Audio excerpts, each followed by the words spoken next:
Myth is not about what happened in past times. Myth is about what happens to people all of the time. Myth is not an exception in wildlife too. Doctor will speak about many such myths today. Hello everyone. Today I would like to discuss a very important topic called myth or misconception towards wildlife. As we all know, the wildlife wealth of our country is really enormous, and we always have a lot of myth, which is one of the major threat to Indian wildlife.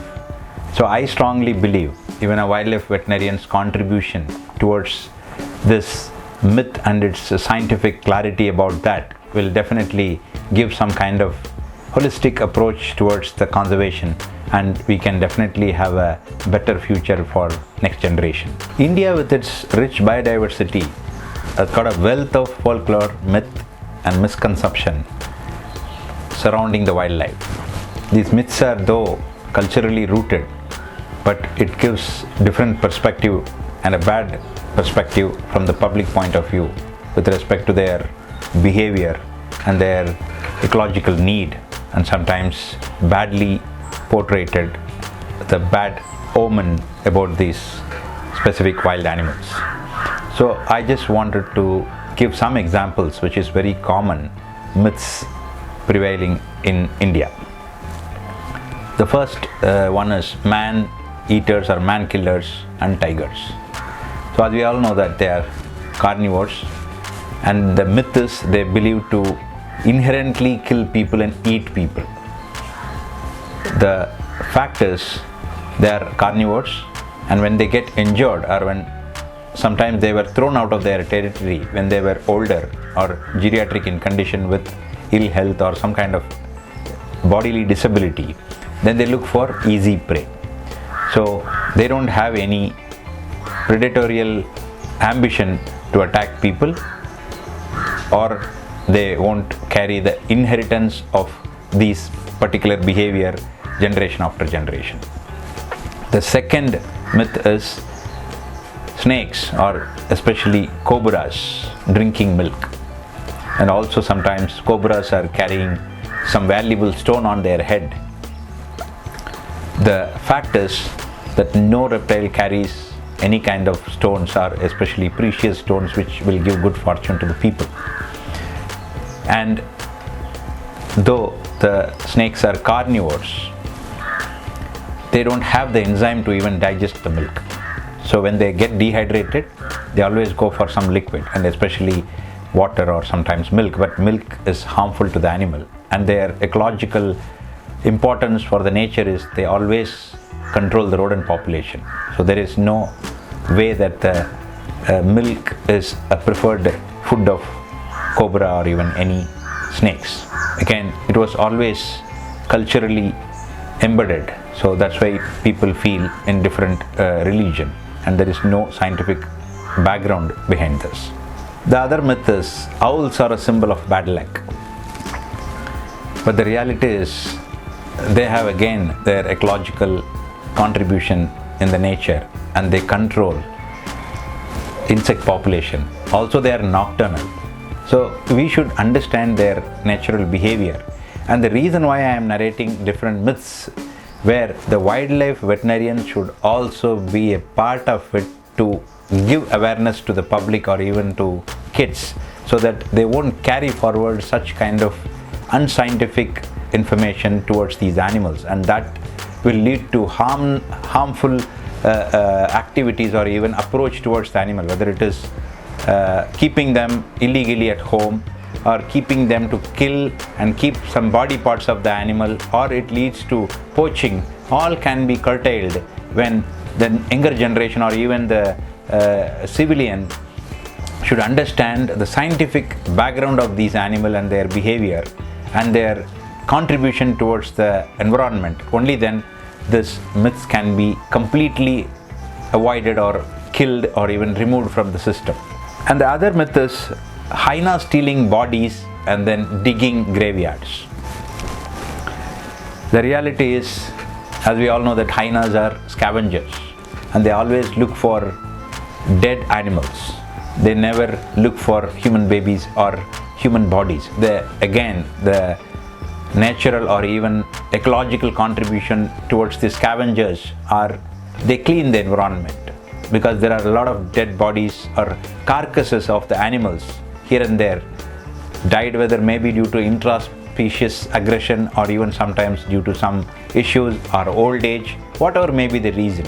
So they eat the dead carcasses so that the environment will be cleaned and the resources are recycled. So there is no way this hyena stealing bodies or even digging graveyards are truth.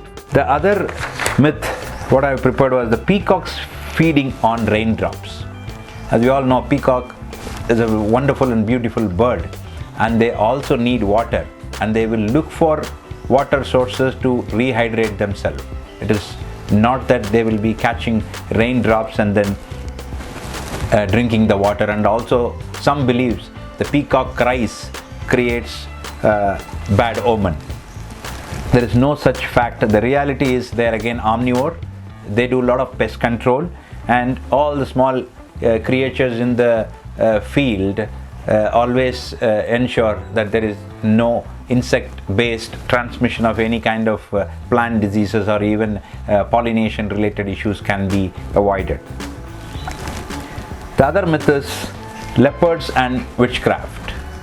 So everyone believes that the evil forces are always going to happen when they sight or when the leopard visits the premises or the places. The reality is, as we all know, that the habitat fragmentation or the overpopulation of the human beings always make the wildlife into heavy threat, because their space is getting lesser and lesser. Obviously they have to look for some easy prey, which is very much common or very much easy when there is a dog or even a domestic animals tied in particular yard or some places. Then it is easy for them to come and attack and then eat. So it is always about their behavior, and the consequences because of the behavior matters, and everywhere a wildlife veterinarian should always be a part of it to create awareness, to ensure that these behavior is because of the search of easy prey, nothing to do with their behavior or the witchcraft or in the bad omen created by this presence of the leopard. It's another myth that bats are omen of bad luck and bad health. Again, there is no relevancy, and the reality is they are essential pollinators, and they control the insects in the environment, and with their natural nocturnal behavior, we always feel whenever they find them or their presence in the night will always make people to think illogically.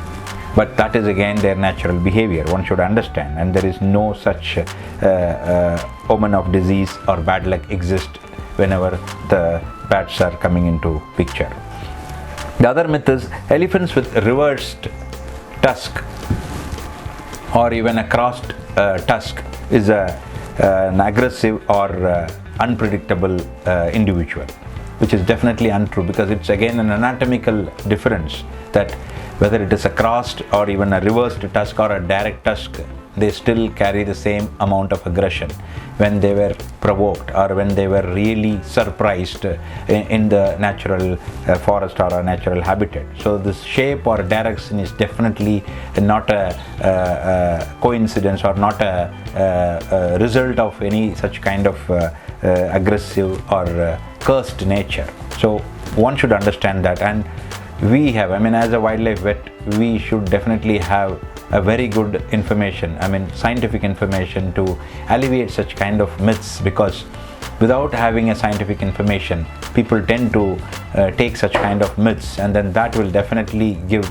bad impact or sometimes perspective towards this animal, and the public point of view is changes. And the other myth is crow foretelling the death. As we all know that they are a very vocal bird, and they really look for food wherever the people are available. So it is their natural habitat of making more noise. As I said, they are very vocal birds, and there is no relation between the death forecasting about people when these animals were looking for food, because people will always carry good resources of food. So that is the reason they go around it and then look for food. It has nothing to do with any casting of death. The other myth is Black Panthers are supernatural beings. Black Panthers are again a melanistic. It's again a variation in their variety. It's not even a different species. It's a common leopard panther. So the color is a pigment, and it naturally occurs. This is nothing to do with any kind of myth, and also they are not a separate species, as I said, and nor do they possess supernatural powers, and it's a melanism. And the other myth is snakes seeking revenge.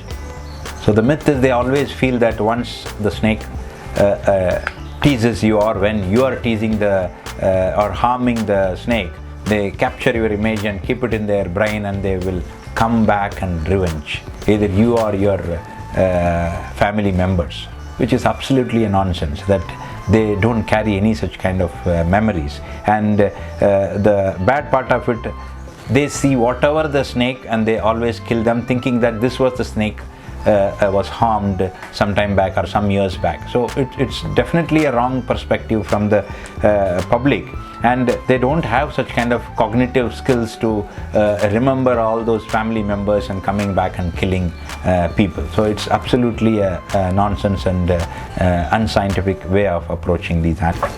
The other myth is langur's spiritual belief.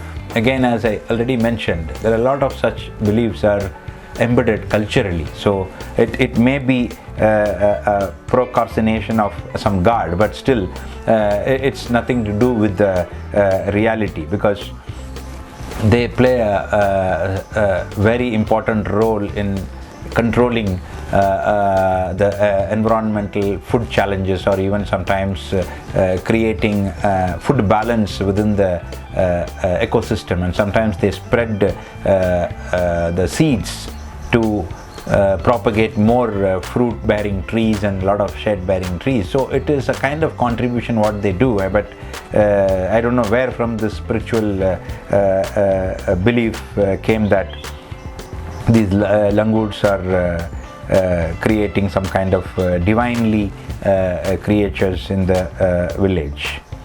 And the other myth is tortoises bringing prosperity. So this is again, there is no scientific evidence behind it, and there is no such concept that they are bringing wealth and prosperity and leading some to keep them as pets or decorative items at home. The reality is they are wild animals, and they have again specific environmental needs. So keeping tortoises as pet can harm them, and also may violate the Wildlife Protection Act. So we should always remember the reality. The next myth is sloth bears are slow and docile. Though their name carries the word sloth, they are not sloth family. These animals are really aggressive, and then they can lead to a lot of human bear conflict whenever they were approached or surprised very suddenly. So they are territorial in nature, and many of their attacks are protective or to safeguard themselves from the predator. So but they won't do predatorial attack, thinking that they have to attack for some reason, or in the hunting process they will be attacking people. Absolutely no. So these again are very bad myth that they are harmless animal and they are very docile, because they just carry the word sloth. The other myth is owls and magical powers. So as I already said, they have some kind of occult practices and believed to possess magical powers, and in many times they were used for black magic or for lucky charms. The reality is they have no magical power. They are ecologically important bird that helps control pests. So the use of owls or superstitious practice is illegal under Indian Wildlife Protection Act. The other myth is porcupines shooting quills. So again, their anatomical structure with the quill always is for their protection, but often in the conflict, whenever they were actually getting pricked to the predator, and we find some of these animals, sometimes even tigers, because many of the human animal conflict with the tigers happens because of the porcupine squills got stuck into their mouth or even tongue. They were not able to relieve it, then they get into a man-animal conflict situation, and they always go for an easy prey. So that's the reason these squills are found with the predator's body, and we imagine that they shoot these squills. Definitely there is no scientific background behind it, and it is wrong that they will not capable of shooting the squills. Understanding and debunking these myths is crucial for wildlife conservation and fostering coexistence. Many of these misconceptions contribute to negative attitude towards wildlife species and leading to persecution, habitat destruction, and illegal trade. What I feel is wildlife awareness programs that educate people on an ecological role and real behaviors of these animals can help dispel these myths, fostering better protection and conservation of India's diverse wildlife.